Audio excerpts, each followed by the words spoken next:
Hey, Phantomaniacs, welcome to the newest spooky unboxing here on the Needless Things YouTube channel. Today, we're doing something quite different, opening up a massive figure from McFarlane Toys Spawn line, which is a new, kind of a new thing at this point, I guess. This is the Violator, Spawn's nemesis, whose toy roots go back.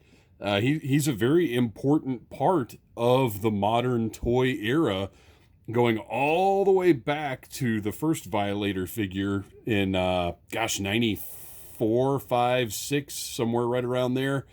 That was a little Bindi figure. And seeing this is kind of actually making me a little nostalgic for that figure, and I think you can get them for about $3, like mint on card now. And I might just do that. But anyway, this Violator is massive, chunky, heavy figure. I've passed it by probably a dozen times in Target now.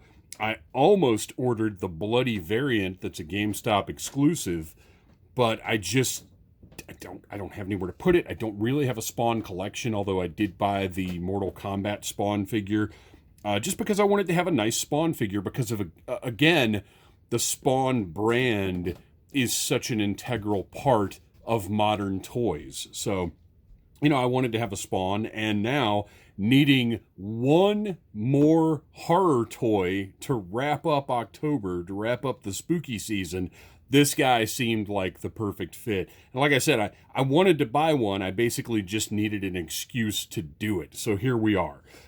Big giant box. These are plentiful in Target if you want to get one for yourself. And there is a 25% off a toy coupon in the Target Circle app right now that you can use to knock that price down some. So beautiful box art. I'm not sure who did the art, but it looks like it could be Greg Capullo. Capullo? I'm not sure, but I love his art. Notice little detail. Not going to say anything about it. This is a family channel, but wow, that's intense. And figure on the back. There you go. 22 moving parts. No bio for this guy because maybe Target or your finer retailers don't want to say Spawn's eternal nemesis from the pits of hell. Maybe that's not appropriate for Target. Although I apparently, well, you got to say it. As much as I do try to keep things relatively family friendly here, we got to be realistic, you guys, right? So anyway, pretty basic box. You can see everything from all angles. I like the packaging design. And this guy is just heavy, and I love that. So let's go ahead and open this up now and check it out. Check out my trusty 1964 box cutter. Slice right through that adhesive circle. And you know what? I got to say real quick, I love that everything is using these adhesive circles now rather than just a piece of tape. Just classier. Just classes things up a little bit. And we like to keep it classy around here, right? Nope, we got two more of those. I really love the interior of the box as well. That greenish yellow, that glow that looks like Spawn's necroplasm. Is that right? It's been a very long time since I've read a Spawn comic or seen a Spawn movie or watched the Spawn animated series on HBO that was, at the time, absolutely what I wanted from a Spawn media representation, I guess, adaptation, whatever. But now, I'm curious to see how well it would hold up. I wonder, wow, he is not coming out of there. I wonder if it's on HBO Max. I think it is. I might go back and check that out and see how that looks to modern eyes. But I do remember the animation being pretty spectacular. Let's see if he comes out this way any better. No, oh, there we go. I thought I was getting ready to have to destroy the box, which, as you know, I do not care. So there he is. Looks fantastic. Let's see if... Oh, look at this. Tons and tons of those little tabs. Oh, how I hate them. It's actually easier to get these guys with the scissors than with my trusty Dollar Tree fingernail clippers. So I am just going to take care of these this way. Oh, I hate these things so much. Long for the old days. I never thought I would miss twist ties, you know? But I do. There it is. All right. So that's those. And now we've got one's on his arms, one's on his legs. He is just really securely in this package.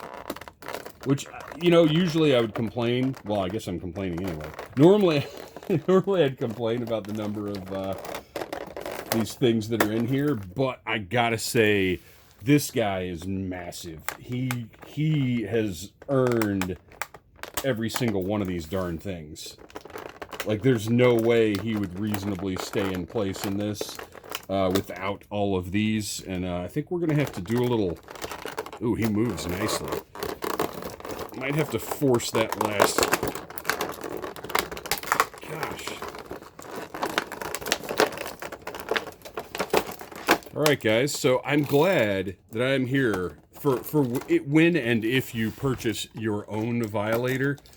You will know what you're going to have to go through to get this guy out of the package. It's ridiculous. Oh my gosh. All right. One last... Did it just... No, that's the one I cut. Okay. I was going to say, if that thing just broke after I did all of that. Made of iron they are. All right, so he's out of there, but we were going to have to pull this out anyway because we have to get this little tiny stand. Does anybody believe that this little stand is going to do this gigantic figure any good? All right, so he includes a branded stand, little Spawn brand on there, typical McFarlane stand. These are actually very good stands. The DC ones and the other ones that they've made.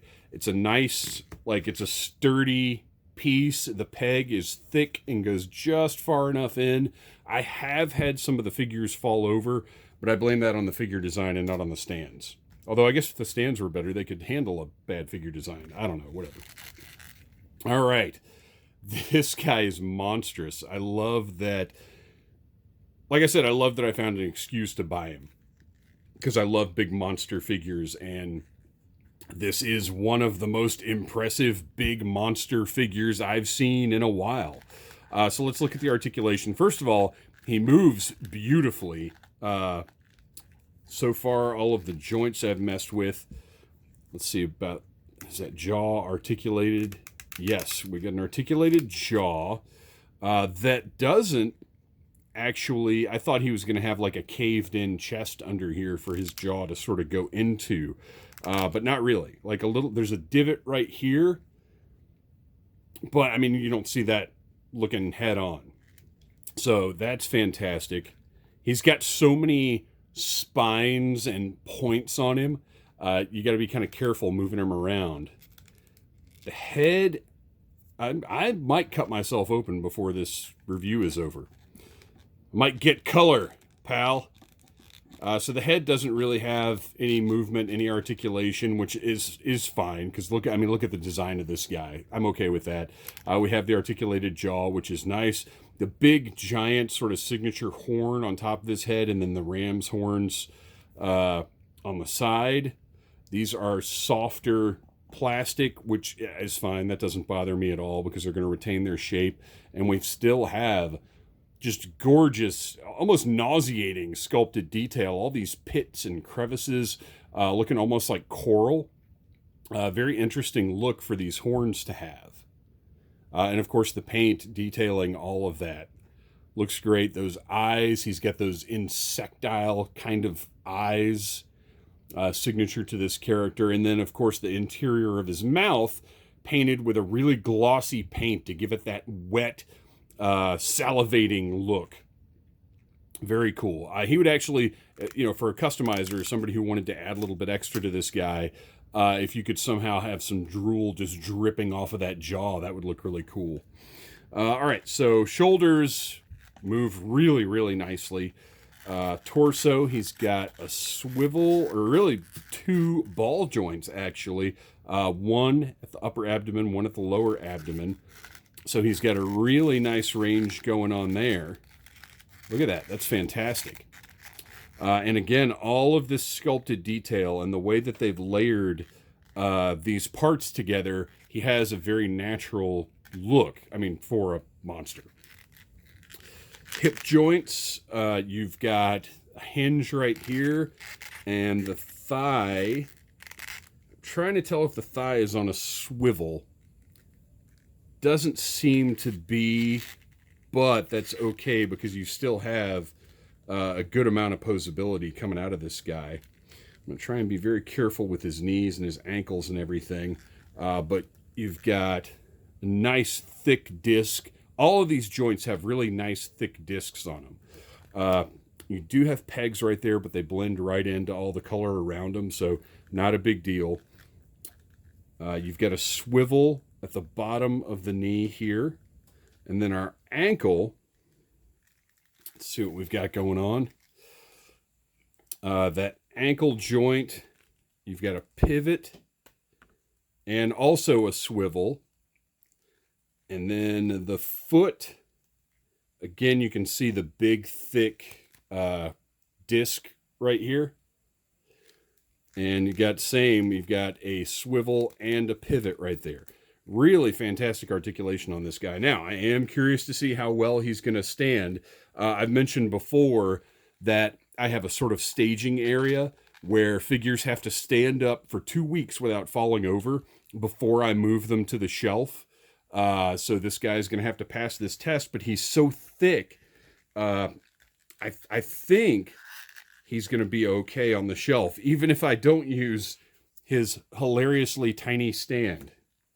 Which he does, by the way, have holes in his feet for the peg on that stand. But I think if we get him a nice squat, he's almost Rancor-like, right? Just fantastic design. All of these spikes and gnarly pieces sticking out of him. Let's try these elbows out, see how well they do. Got a nice bend on that elbow. And again, big, thick discs here to support the size. So he's got a swivel at the top of the elbow with a pretty nice range there. You do see a little paint loss here, but whoops, sorry, his horn's in the way. But whatever. That's not a huge deal, and I'm never going to see it. So the elbows are so far the tightest joints on the figure. They're sturdy, but I would be careful with them. This one doesn't seem to want to move right now. So we're going to heat that guy up after I'm done filming. Look at that. Great movement on the hand. Obviously a swivel wrist. And again, giant thick disc with, look at all the sculpting and paint on that disc as well. Like, fantastic. You know, right here, you've got sort of an unsculpted piece, but that's fine. Doesn't bother me a bit. This guy is phenomenal. On the back, you've got this sort of spine skeletal structure poking out. Again, this whole upper piece and this lower piece are a softer plastic. But again, they hold all of the detail, all of the paint. Everything looks fantastic. This is a little tail back here. This is a huge, menacing, wonderful monster that, you know, even without his connections to modern toys, modern monster toys, modern collector-oriented lines, whatever the case may be, the Violator character is a huge part of them. But even regardless of that, this is just an awesome, awesome monster that I can't wait to put on the shelf somewhere. I don't know where he's going to go, but I'm going to find a home for him because he is just absolutely great. I love this. I'm so glad I got it. And I got to say, there, like I said, there is a GameStop variant that's blood spattered that would be cool. But I really, if I'm only going to have the one, I want the default one. I want the just regular, regular deco. I don't need the blood spatter. This isn't Leatherface. Thanks for watching, you guys. Please like, subscribe, share. You've got a few more days to keep things spooky out there, so get to it. Thanks for watching. podcast. Smash that like button if you like Needless Things.